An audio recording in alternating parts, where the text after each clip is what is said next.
The alarm on Maya Johnson's phone went off at 4:47 a.m., 13 minutes before she'd set it.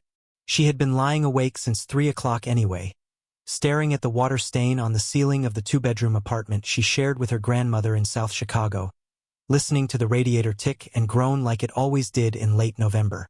Outside, the city was dark and bitter cold, the kind of cold that seeps under every door and around every window, no matter how many towels you stuff into the gaps.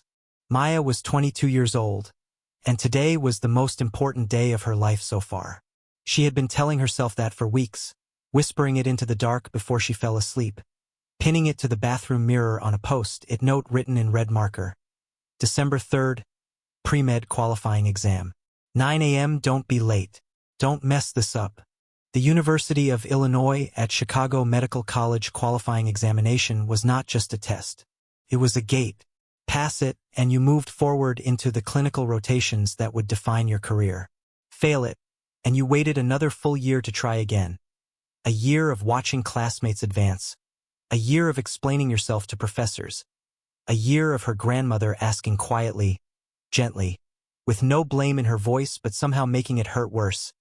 Baby, what happened? Maya could not afford to fail. She could not afford to wait. She was the first person in 4 generations of Johnson women to get this far. Her great-grandmother had cleaned offices downtown. Her grandmother, Evelyn Johnson, everyone called her Miss Evie, had worked the night shift at a laundry facility for 31 years. Her mother, Denise, had gotten pregnant at 17 and spent most of Maya's childhood working double shifts at a diner, pressing money into Maya's hands on Friday nights and saying, "You take this. You go be something. Don't look back." Maya had not looked back. She had studied through high school with no tutors, no SAT prep courses, no expensive extracurricular programs, just library books, YouTube lectures, and a stubbornness that scared even her. She had earned a full academic scholarship. She had maintained a 3.87 GPA through 2 years of pre-med coursework that had broken students from far more privileged backgrounds. She had done all of this while working 14 hours a week at a CVS pharmacy, taking care of Miss Evie when the old woman's arthritis flared up, and surviving on a diet that leaned heavily on rice, canned beans, and whatever Miss Evie managed to cook on good days. This morning, Maya showered in the lukewarm water their building called hot, ironed her one good blouse, a pale blue one her mother had bought her 2 Christmases ago, and ate a bowl of oatmeal standing at the kitchen counter because she was too nervous to sit down. Miss Evie shuffled out of her bedroom in her bathrobe and pink slippers, squinting against the kitchen light. "You eat something proper?" Miss Evie asked. "Yes, Grandma. Not that rabbit food. Oatmeal." Miss Evie made a sound that was halfway between a hum and a grunt and reached out to pat Maya's cheek with a dry, warm hand. "You're going to pass that test," she said, the way she might state that the sky was gray. "You hear me? You're going to pass it. I know it in my bones." Maya leaned into her grandmother's hand for just a second. "I know, Grandma." She packed her bag carefully. 3 sharpened pencils, 2 pens, her student ID, a printed confirmation of her exam registration, a granola bar for the break period, her phone charger. She had studied the material so thoroughly that she had started dreaming in anatomy diagrams and pharmacology charts. She was ready. She had to be ready. There was no other option that made sense in the world Maya Johnson lived in. She kissed Miss Evie on the forehead, buttoned her coat, a second-hand North Face that was 2 sizes too big but kept the cold out, and walked out into the pre-dawn dark of South Chicago at 6:15 a.m. The exam started at 9. She needed to take the red line from 69th Street to the Halsted stop and walk 4 blocks to the examination center. She had timed the journey 6 times in the past 3 weeks. She had a buffer of over 2 hours. On any other morning, 2 hours would have been more than enough. But this was not any other morning. She had been walking for 4 minutes, past the corner store that was still shuttered, past the church whose steps she'd sat on as a little girl, past the fire hydrant that someone had painted gold as a joke one summer, when she saw the woman on the ground. She had done all of this while working 14 hours a week, taking care of her grandmother, and surviving on rice, canned beans, and whatever Miss Evie managed to cook on good days. She was lying on the sidewalk beside a black sedan, and she was not moving. A man in a dark suit was crouched beside her. his voice shaking as he spoke into a phone. She just collapsed. I don't know. She's breathing, but she's not responding. Please, someone. Maya stopped walking. Every instinct she had, every hour of anatomy study, every simulation drill, every first aid certification class she'd taken online because it was free and she figured it might matter someday, came rushing to the surface of her mind all at once. She looked down the street in the direction of the train station. She looked at the woman on the ground. She made the choice in less than 3 seconds. She dropped her bag and ran. The woman was in her mid-50s, dressed in clothes that cost more than Maya's entire wardrobe. A camel-colored wool coat, leather gloves, heeled boots with a subtle gold buckle. But none of that mattered when Maya knelt beside her on the freezing concrete. What mattered was the color of her lips, which were edging toward a frightening shade of gray-blue. What mattered was the shallow, irregular flutter of her breathing. What mattered was the way her left arm was drawn slightly inward, and the subtle droop of the left corner of her mouth. Maya had never seen a stroke in person, but she had studied them until she could describe the pathophysiology in her sleep. The blockage of blood flow to the brain, the rapid death of neurons, the terrifying countdown that started the moment oxygenated blood stopped reaching the tissue that controlled speech, movement, consciousness, life itself. Time is brain. That was the phrase her neurology professor had drilled into every student until it became a kind of prayer. Every minute a stroke goes untreated, 1.9 million neurons die. Every minute without intervention is a minute of potential function lost forever. Lost speech, lost movement, lost memory, lost personhood. Sir. Maya's voice was sharp and clear. The suited man, mid-40s, terrified, his phone trembling against his ear, looked at her with the expression of a man who had been drowning and just spotted something solid to grab. I need you to tell 911 you believe this is a stroke. Say those words exactly. Tell them she needs a stroke protocol at the nearest certified stroke center. Do you understand? Yes, yes. He was already repeating it into the phone, his voice cracking on the words. Maya leaned over the woman, keeping her voice low and steady. Ma'am, my name is Maya. I'm a medical student.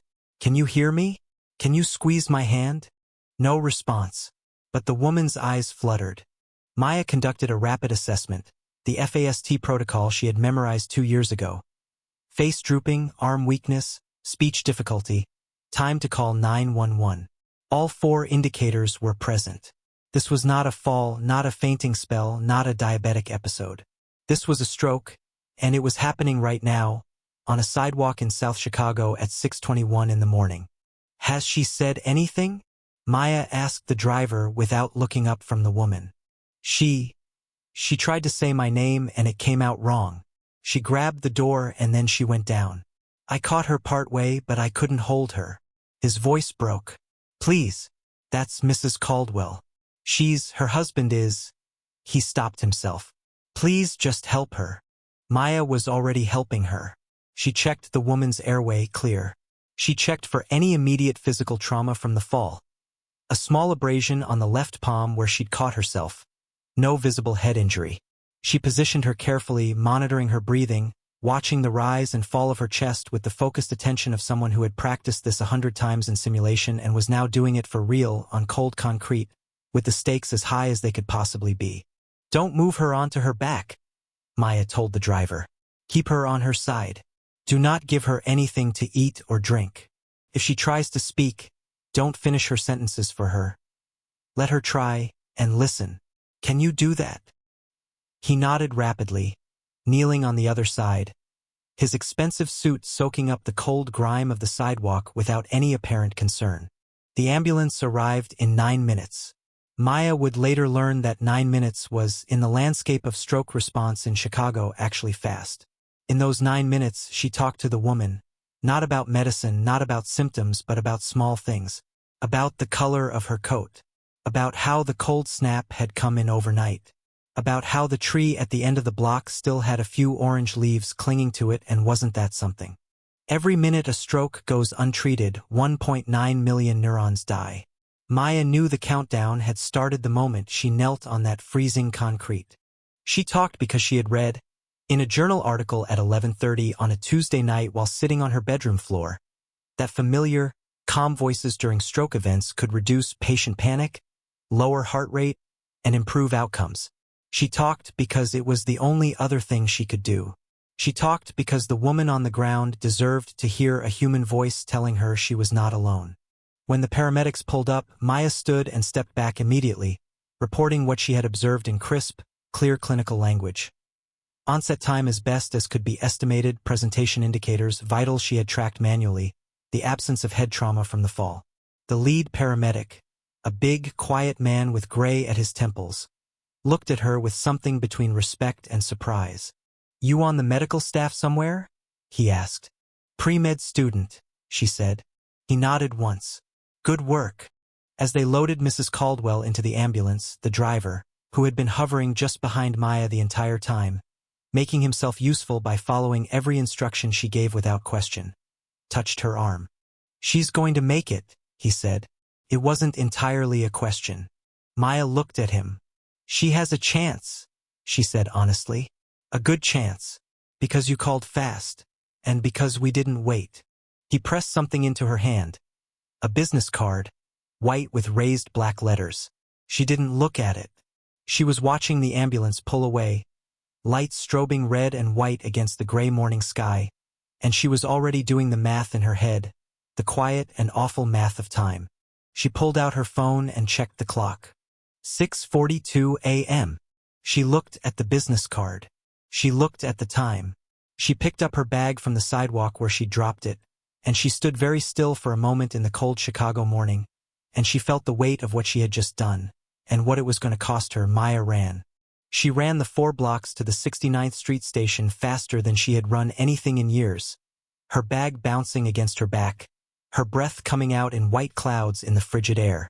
She took the stairs down to the platform 2 at a time and got there just as a Red Line train was pulling away from the station, its taillights disappearing into the tunnel like a pair of red eyes winking goodbye. She stood on the platform and checked the arrivals board. Next train, 11 minutes. Her exam started at 9. She needed to be seated by 8:50. Late arrivals were not admitted. This was printed in bold on the examination confirmation she had read 12 times. The school did not make exceptions. The board did not make exceptions. There were over 400 students competing for clinical rotation slots. The system was designed to be, above all else, fair. And fairness, in this context, meant that everyone played by the same rules, regardless of what had happened on the sidewalk that morning. Maya sat down on the cold metal bench and did the math again. Left at 6:15. Stopped at 6:19. Ambulance left at 6:42. Current time, 6:48. Journey time to exam center, on a good day with no delays, approximately 45 minutes. That would put her there at approximately 7:33. That was enough time. That was enough. If the train came in 11 minutes, if it ran without delays, if she walked fast from the Halsted stop, if nothing else went wrong. She told herself she was fine. She told herself this while sitting absolutely still on the platform bench, her hands folded in her lap, her jaw set. The next train came in 14 minutes. There had been a signal delay at Cermak Chinatown. Maya stood at the edge of the platform and watched it pull in and counted the seconds and got on. The train ran normally for 6 stops. Then it held at 35th Bronzeville IIT for what the overhead speaker called a brief delay due to a medical emergency at the station ahead. The brief delay was 16 minutes. Maya looked at her phone. 7:54 a.m. She was still 3 stops away from Halsted. She would get off, walk 4 blocks, sign in, find her seat. She would need 8 minutes minimum, probably 10. She needed to be there by 8:50. That was 56 minutes away. If the train moved now. The train moved at 7:58. She got off at Halsted at 8:11 and ran. She was not a fast runner under normal circumstances. She was a woman in dress clothes carrying a bag on a city sidewalk in November, weaving around people walking dogs and delivery workers unloading trucks and a man who had stopped to take a photograph of a mural. She ran anyway. She reached the examination center at 8:53. The security guard at the desk, a heavy-set man in his 60s with reading glasses pushed up on his forehead, looked up when she pushed through the door, breathing hard. "Qualifying exam," she managed. Johnson. Maya Johnson. He looked at his list. He looked at his watch. He looked at the door that led to the examination hall, which was closed. Doors were sealed at 8:50, he said. He did not sound unkind, but he did not sound like a man who was about to open the door either. I have a reason, she began. I know you probably do, he said. I'm sorry, young lady. I can't let you in. Proctors sealed the room. Them's the rules. Maya stood at the front desk of the examination center at 8:53 in the morning and did not cry. She had learned very early in life that crying accomplished nothing in rooms where the rules were made by other people, so she did not cry. She breathed. She thought. She asked to speak to the examination proctor, was told the proctor was unavailable until the break at 10:30. She asked to speak to a supervisor, was directed to an administrative office down the hall that was, when she got there, locked. She had learned very early that crying accomplished nothing in rooms where the rules were made by other people. So she breathed. She thought. She sat down on a plastic chair in the hallway outside the locked office and did what she had never done in 4 years of fighting her way through this institution. She took out her phone and called her mother. Denise Johnson picked up on the second ring. Mom. Maya's voice was steady. This was, she would later realize, the most remarkable thing about her, that even in this moment her voice was steady. I didn't make it to the exam. There was silence on the other end. Then, what happened, baby?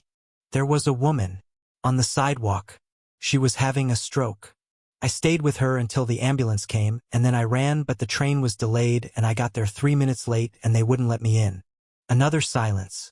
You stayed, her mother said. It wasn't a question. Yes. You couldn't just walk past. No. Her mother made a sound, half laugh, half something that hurt to listen to. That's who you are, Denise said. That's who you've always been. We'll figure out the exam. We always figure things out. Maya pressed her back against the wall and tipped her head back and stared at the fluorescent light on the ceiling of the hallway and thought about a woman in a camel coat on a freezing sidewalk, and about the way her breathing had steadied in the 9 minutes they had waited together, and about a business card she still had not looked at, crumpled now at the bottom of her coat pocket. She reached in and took it out. Caldwell Capital Group.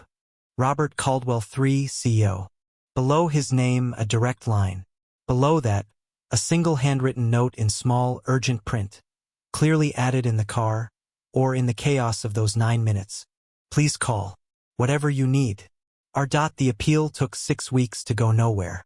Maya filed a formal request for an emergency exam accommodation the same afternoon, attaching a written statement detailing exactly what had happened, the time, the location, the patient's presentation, the paramedics' contact information, the ambulance dispatch records she had requested and received via email within 48 hours. She included everything. She was thorough and precise because she had been taught by her grandmother and her mother and by life itself that when you are a young black woman asking an institution for something, you must make your case so airtight that denial becomes an act of active bad faith rather than mere oversight. The committee reviewed her appeal and declined it. The ruling cited examination integrity protocol and noted that extenuating circumstance accommodations have been suspended under the current examination cycle pending policy review. The letter was signed by a name she didn't recognize. It wished her well in future examination cycles. Future examination cycles. As in next year. Maya read the letter twice, set it on the kitchen table, and went to work her shift at CVS. Miss Evie was at the table when she got home. The letter was still there. The old woman had not moved it. She looked at Maya when she came in, and Maya looked back, and neither of them said anything for a long moment. What did it say? Miss Evie finally asked, though Maya suspected she already knew. I wait a year. Miss Evie nodded slowly, the way she nodded at bad news she had seen coming. And what do you do while you wait? Maya sat down. The same things I've been doing. Work, study, take care of you. Don't put that on me, Miss Evie said, sharply enough to make Maya look up. I'm fine.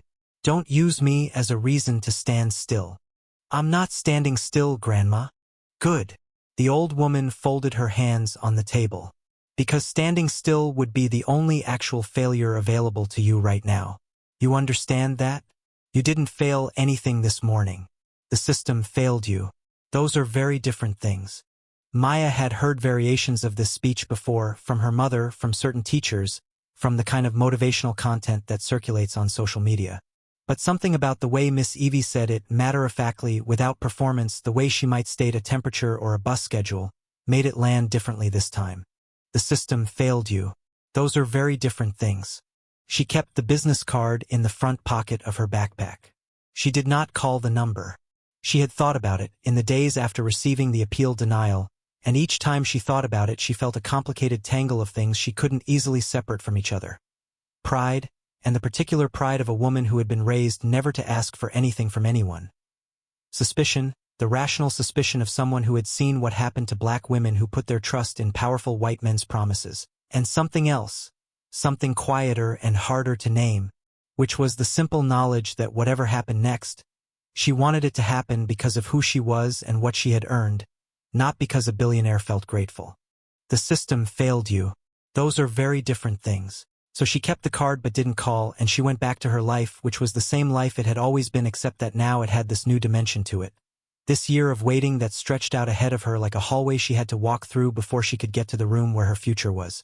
She was not passive about it. She used the year. She volunteered at Rush University Medical Center 2 afternoons a week, shadowing in the emergency department, absorbing everything she could observe from the outer ring of cases she was permitted to watch. She read. She studied the material for the qualifying exam as if she hadn't already mastered it, because she believed that mastery was not a destination but a practice.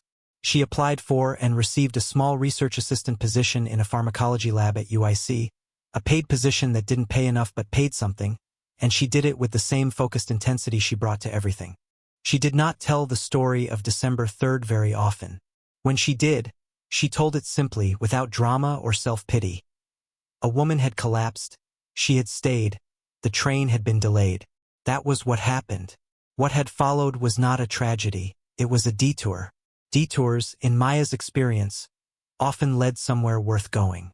3 months into the year, a professor in her research lab, Dr. Patricia Osei, a Nigerian-American woman who had the manner of someone who had heard every excuse and believed precisely none of them, pulled Maya aside after a session and said, without preamble, "The attending physician in charge of the stroke case you responded to in December has submitted a formal commendation letter to the dean's office. I thought you should know." Maya blinked. "I didn't know they'd been in contact." "They were." Dr. Osei looked at her steadily. "He says your intervention likely prevented significant permanent neurological damage." The attending used the phrase decisive clinical judgment under pressure. A pause. That's not a phrase they used lightly. Maya was quiet for a moment. Then, "Is it going to change anything about the appeal?" Dr. Osei considered this. "It may change how people see you," she said. Which is not nothing. It was not nothing. But it was not, either, the reversal Maya had been quietly hoping for. The exam cycle had closed. The year remained. She tucked the information away alongside everything else she was carrying, and she kept moving. She did not know that the Rolls-Royce was already being arranged. Spring came to South Chicago the way it always did, reluctantly, in fits and starts, a cold gray week followed by a single warm morning that made you believe in things before the clouds rolled back in. Maya noticed it more than usual this year. She had time to notice things. That was what the waiting year had given her, time, and the forced practice of using it. She had developed a routine that surprised her with its steadiness. Up at 5:30. Study for 90 minutes before breakfast. The pharmacology lab on Tuesdays and Thursdays. The ER volunteer shift on Saturdays. CVS on Mondays, Wednesdays, Fridays. Sunday evenings with Miss Evie, cooking whatever they could make together. The old woman's hands too arthritic for the fine knife work but perfectly functional for stirring and tasting and providing editorial commentary on Maya's technique. It was a full life. It was not the life she had planned, but she had stopped trying to grieve the distance between the planned life and the actual one. Grieving it cost too much energy, and Maya had learned to be precise about where she spent her energy. She thought about Catherine Caldwell sometimes. She had learned the woman's name, Catherine, not Mrs. Caldwell, though that was how the driver had referred to her, from the commendation letter Dr. Osei had mentioned. She wondered about her recovery. whether she had regained full function, whether the 14 to 16-minute window between the onset of the stroke and the beginning of paramedic intervention had been short enough. She did not know the answers to these questions and had no way of finding out, and she had made her peace with that. She had also, finally, made her peace with the business card. It was still in her backpack. She still had not called, but she had stopped feeling conflicted about not calling. She understood, after enough months of sitting with it, that the decision not to call was not a prideful choice or a suspicious one. It was simply an authentic one. She had helped Catherine Caldwell because helping her was the right thing to do. She had not helped her as a transaction, had not stayed those 9 minutes on the cold sidewalk as an investment. If she called and asked for something in return, that would retroactively make it a transaction, and she was not willing to do that. Some things needed to remain clean. Besides, she told herself, Robert Caldwell III did not owe her anything. She had done what any decent person would have done.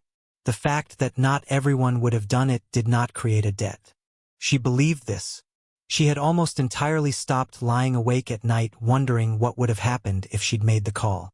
She had helped Catherine Caldwell because it was the right thing to do. If she called and asked for something in return, that would retroactively make it a transaction. Some things needed to remain clean. It was a Thursday in early April, lab day, when Dr. Osei stopped her again, this time at the door as she was leaving. "Someone has been looking for you," Dr. Osei said. Maya turned. "What do you mean, looking for me?"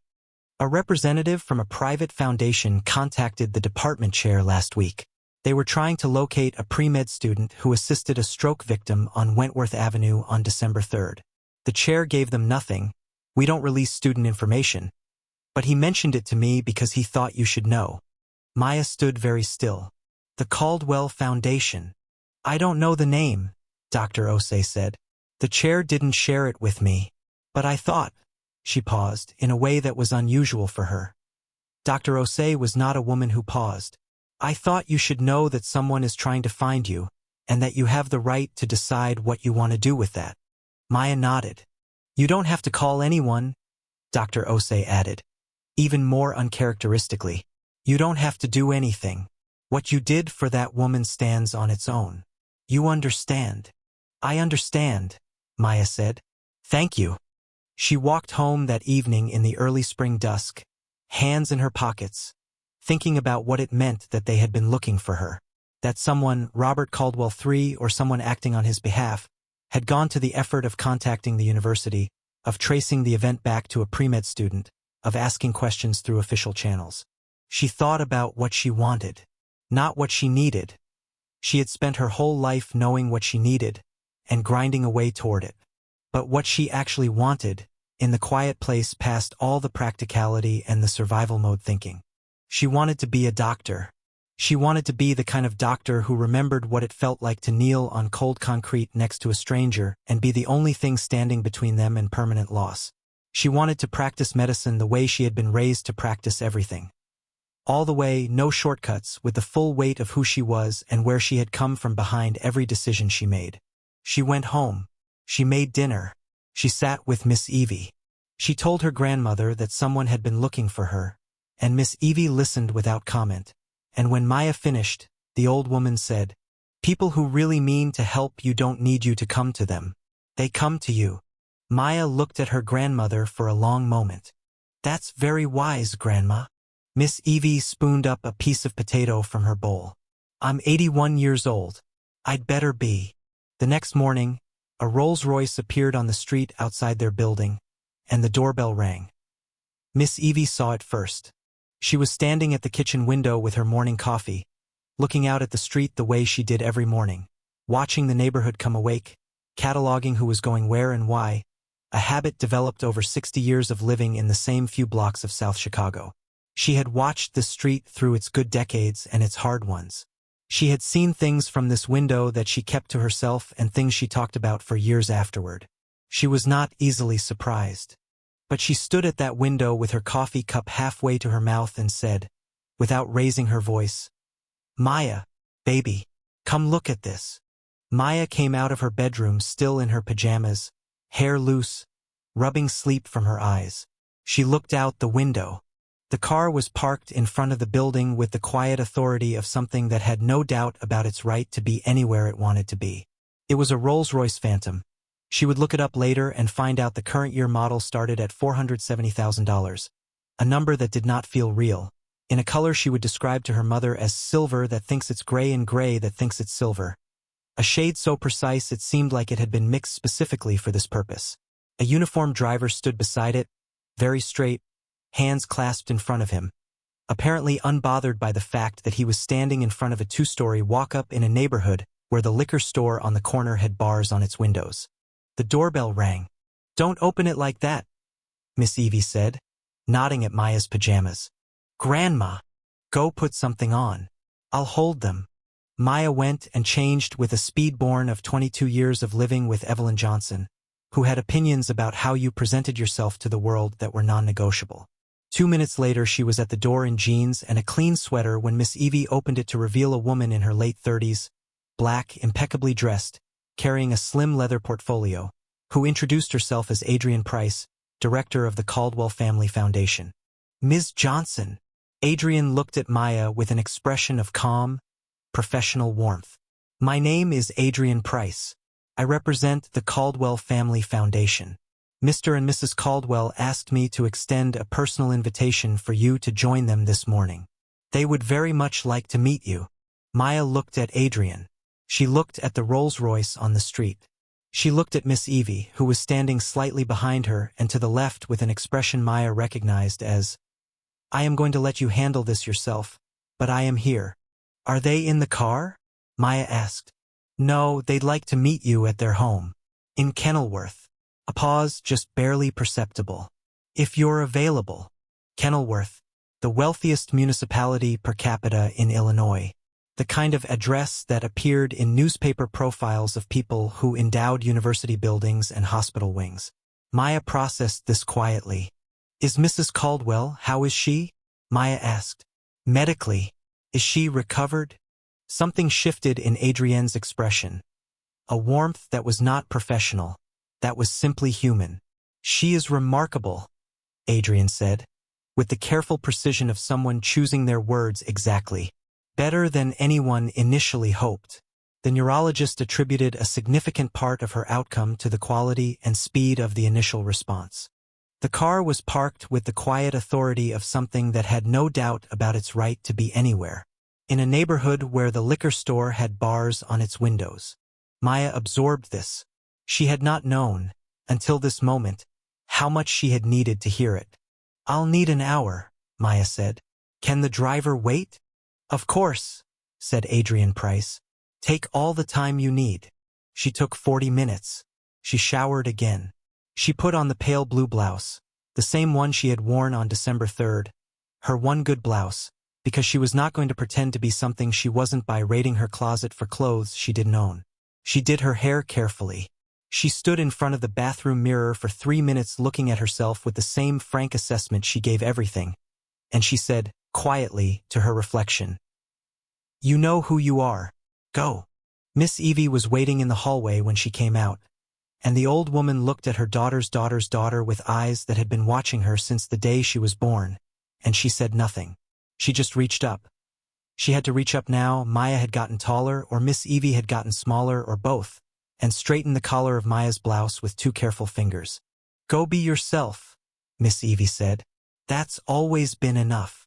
Maya hugged her grandmother, really hugged her, the kind that lasts, and then she picked up her bag and walked out to the silver car on the South Chicago street, and the driver opened the door for her without ceremony, as if this were the most natural thing in the world, and she got in. The leather interior smelled like sandalwood and clean air. The seats were the precise temperature of comfort. Outside, through the window, her neighborhood scrolled past. The corner store, the church, the gold-painted fire hydrant, and Maya watched it go by and did not feel like she was leaving it behind. She felt like she was carrying it with her, the way she always had, the way she always would. She was going to Kenilworth. She was still the girl from 69th Street. These facts were not in conflict. The house in Kenilworth sat on a curved private drive behind a low stone wall, surrounded by oaks that were just beginning to bud in the April light. It was large, not in the way of new money mansions that announced themselves loudly, but in the way of old, quiet wealth. Rooms you suspected existed that you'd never be shown. A sense of space without any one feature demanding your attention. Adrian led Maya through a foyer that smelled of flowers. Real ones, not artificially scented. And down a hall of polished hardwood to a sunlit room at the back of the house that opened onto a garden. A breakfast table had been set there. At it sat 2 people. Catherine Caldwell was smaller than Maya remembered, though that was perhaps because the last time Maya had seen her, she had been horizontal on a sidewalk and surrounded by emergency equipment. She was upright now, seated in a cushioned chair, dressed simply in a cream-colored sweater, her silver-streaked hair cut close.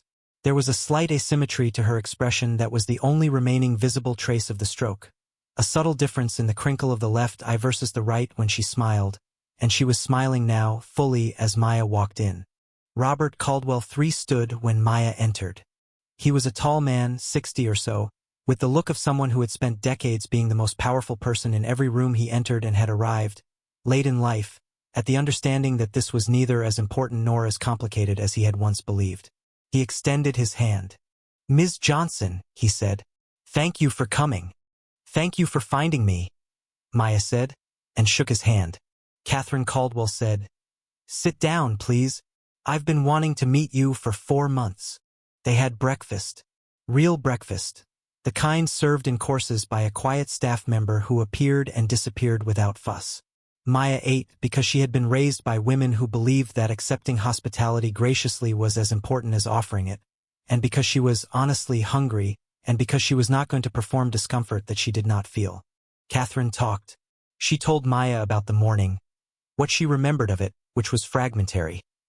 A sense of the world tilting sideways, a sound she couldn't make sense of, and then a voice very calm and very steady, talking about a tree with orange leaves. "I've thought about that voice every day," she said. "It was the thing I held on to. I didn't know who you were or what you looked like. I just knew someone was there." Maya listened. Robert talked. He talked about arriving at the hospital, about the neurologist's assessment, that the rapid on-scene response had significantly limited the extent of the ischemic damage, that Catherine had recovered speech and motor function far beyond the initial projections, that she would, with continued therapy, live a life of full or near full function. About trying to find Maya, calling the ambulance dispatch, calling the hospital, calling the police non-emergency line, and getting, everywhere, the polite stonewalling of people following privacy protocols. About finally tracing the event through the paramedic who had spoken with her on scene, who remembered the pre-med student and mentioned the university. "I've thought about that voice every day," Catherine said. "It was the thing I held on to. I didn't know who you were. I just knew someone was there." "I want to ask you something directly," Robert said, setting down his coffee cup. "And I want you to know that before you answer, we know what happened with the exam. We know about the appeal and how it was handled. I want you to know that because I want to make sure you understand that what we'd like to do today is not about guilt or obligation or settling a score. It's about recognizing something that deserves to be recognized." Maya looked at him steadily. "What would you like to do?" He told her. The Caldwell Family Foundation maintained an endowment for exceptional medical education scholarships. Full funding, tuition, housing, living stipend, research support for students demonstrating clinical aptitude and community commitment. The Foundation's Medical Advisory Board had reviewed Maya's academic record, her volunteer history, her pharmacology research work, and the attending physician's commendation letter. They had also, Robert said, spoken with Dr. Patricia Osei, who had given what he called a characteristically unvarnished endorsement. Maya almost smiled at that. Characteristically unvarnished sounded exactly like Dr. Osei. But there was more. Robert had also, and this part he delivered with the quietness of a man who knew the weight of what he was saying, made a formal request to the University of Illinois at Chicago Medical College, through its Board of Trustees, for a review of the examination accommodation policy as it applied to documented emergency medical responses. The review was ongoing. It would not change what had happened to Maya, but it might change what happened to the next student who stopped on a sidewalk and made the choice she had made. "We can't give you back the year," Catherine said quietly, when her husband had finished. She was looking at Maya with eyes that were steady and clear and entirely without the sentimentality that might have made this conversation easier to deflect. "We know that," We're not trying to buy back something that can't be bought. We just want to ask, will you let us help you finish what you started? Maya was quiet for a long moment. She thought about December 3rd. She thought about Miss Evie's hands on her collar this morning. She thought about the word transaction, and about the fact that the people sitting across from her were not asking her to transact. They were asking to participate in something she was going to complete regardless, with or without them, one way or another. Yes, she said. I'll let you help. People who heard the story afterward, and people did hear it because these kinds of stories move through communities like water through a landscape, finding their level, often focused on the Rolls-Royce. It was the vivid detail, the cinematic image. The silver car on the South Chicago street, the uniformed driver, the contrast of wealth arriving in a neighborhood that wealth had historically only ever left. Maya understood why people fixated on it. She had fixated on it a little herself, in the 40 minutes between the doorbell ringing and the driver opening the door for her. But she came to think of the car as a symbol of something more complicated than simple generosity. The car was, in its way, a question. Will you let someone from a different world reach across and offer you something without it costing you the thing that makes you who you are? The answer was yes. But the how of that yes was everything. The Caldwell Foundation scholarship was deposited in full within 3 weeks. Tuition for the remainder of her medical degree. A housing stipend that allowed her to move Miss Evie into a better apartment in the same neighborhood, not out of it. Neither of them had any interest in leaving, and a research stipend that meant Maya could leave CVS and put those hours toward work that would actually advance her education. The paperwork was handled by Adrian Price with a brisk efficiency that Maya appreciated deeply. No ceremony, no press release, no photograph with a large cardboard check. Just a wire transfer and a letter that said, "The foundation is honored to support your work. Please don't hesitate to reach out with any needs." Maya reached out precisely once, in September of that year, to ask if the foundation had any connection to a continuing education program for medical professionals in underserved communities she had read about. They did. She was connected. She stayed connected. She sat the qualifying exam in December, exactly 1 year after the first attempt, on the same date, in the same examination center, in the same pale blue blouse. She arrived 40 minutes early. She sat in the lobby and drank a cup of coffee from a thermos Miss Evie had filled for her, and went through her notes not because she needed them but because the ritual of preparation was something she had decided to honor. The exam was not easy. She had never expected it to be easy. She moved through it with the systematic focus of someone who had been studying the material for a year while simultaneously learning to see it in action. In the ER on Saturday mornings, in the pharmacology lab, in every case she had been permitted to observe at Rush. Theory and practice had been braided together in her mind, and the braid was stronger than either strand alone.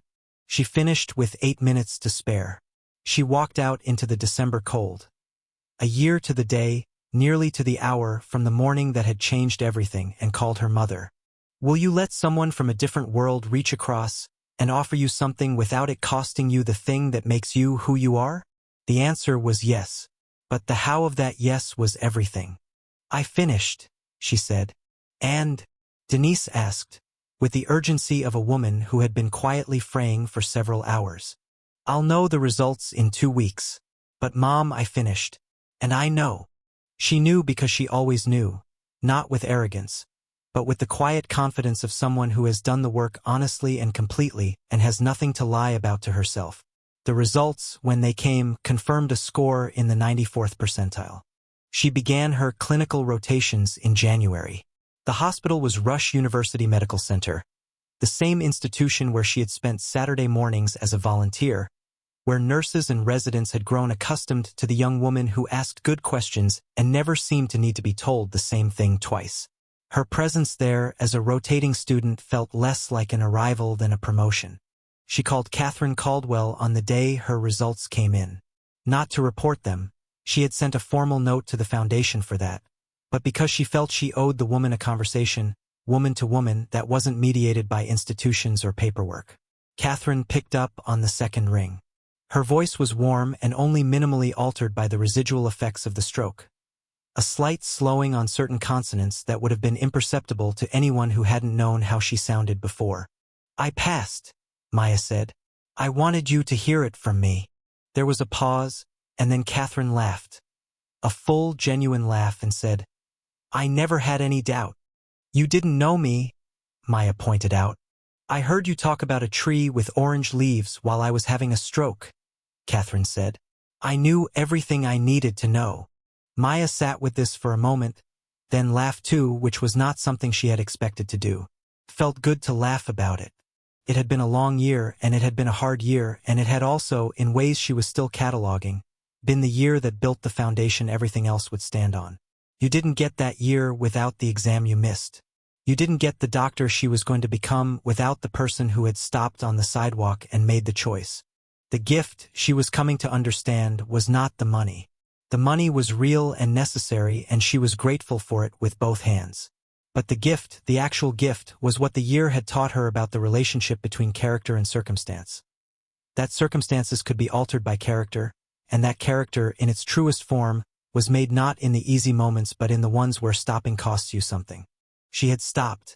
It had cost her. And she was exactly who she needed to be because of it. Dr.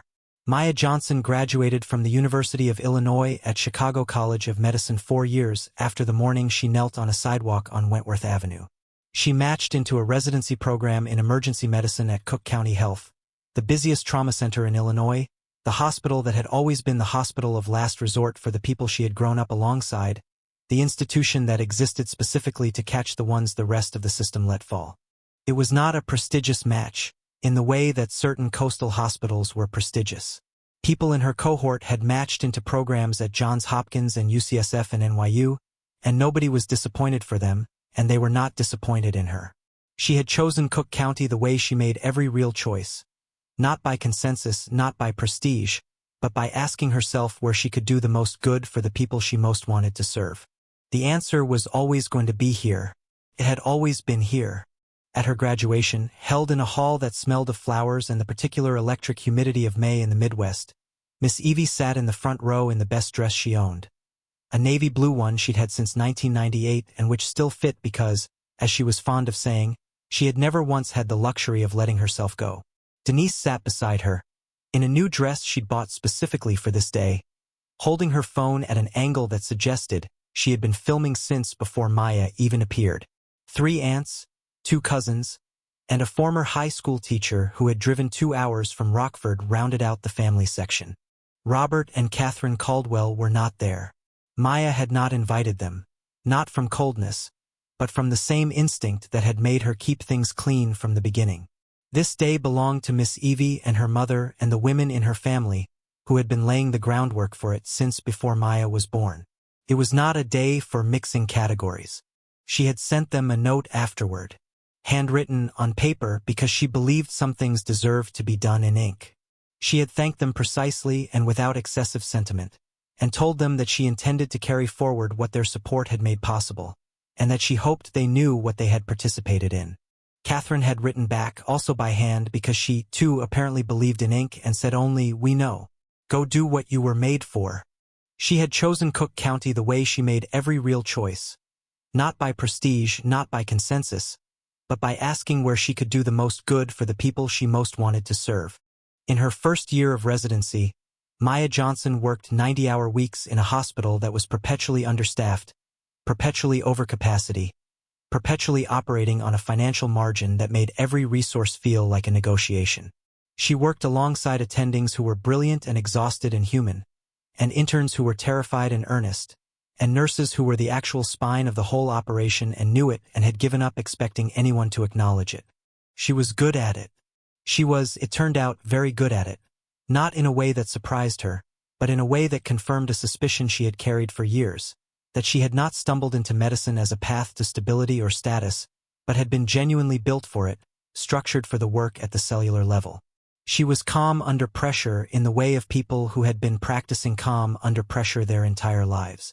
She was fast and precise, and she had a quality, noticed first by the attendings, then by patients, then by the nurses who noticed everything first but rarely said so, of making people feel that their crisis was real and important and being handled by someone who was fully present. She thought about Catherine Caldwell sometimes, in the emergency department. Not obsessively, not every day, but in certain moments, when a patient came in with the presentation she had learned on a freezing South Chicago sidewalk, when she found herself talking to someone who was frightened and alone, when she was choosing between two options and one of them cost her something.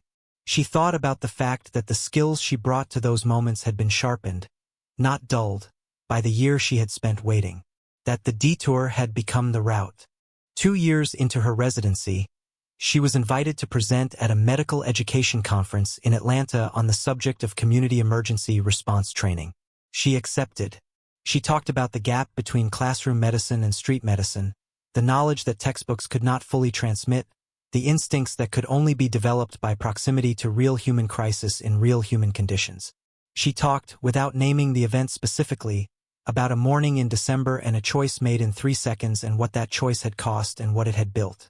Afterward, a young woman, pre-med clearly, she had the look, the alertness and the quiet hunger and the sense of someone carrying more weight than the room could see, came up to her and asked how she had decided to stop, how she had known it was worth it. Maya looked at her for a moment. She thought about Miss Evie saying you're going to pass that test in a kitchen at 4 in the morning. She thought about her mother saying that's who you are. She thought about a silver car on a South Chicago street and a pale blue blouse and a tree with orange leaves and a voice that had turned out to be her own. I didn't decide, she said honestly. I just couldn't not stop. There's a difference. The young woman nodded slowly, the way you nod when something reorganizes itself inside you. What's the difference? She asked. Maya smiled. A decision, she said, is made in your head. What you're describing is made in your character. And character, once it's built, really built over years by the people who raised you and the choices they made before you ever had to make any, doesn't actually ask you what you want to do. It just acts. She paused. The work, she said, is building it before the moment comes, because the moment never asks permission. It just arrives, and you either have it or you don't. She flew back to Chicago that evening, arriving at O'Hare at 9:30, taking the blue line to the red line to 69th Street. She always took the train, always had, and walking the familiar blocks home in the spring dark. Miss Evie was already in bed. Her mother had left a voicemail saying the conference had been on local news and she was going to drive everyone crazy showing people the clip. Maya stood in the kitchen of the apartment. Not the old one, the new one, the better one, but still in this neighborhood, still on these streets, and made herself a cup of tea, and thought about the woman she was and the women who had made her, and felt something she had worked for long enough that she almost didn't recognize it at first. She felt, fully and without qualification, at home in her own life. That was the real gift. That was what the Rolls-Royce had brought to her door. Not the car, not the money, not even the chance. Just the confirmation that the world had taken notice of something that had always been true. That character shows up before the cameras do, before the reward does, before anyone is watching. Maya Johnson had always been enough. She had simply, finally, been placed somewhere that let everyone else see it too. End.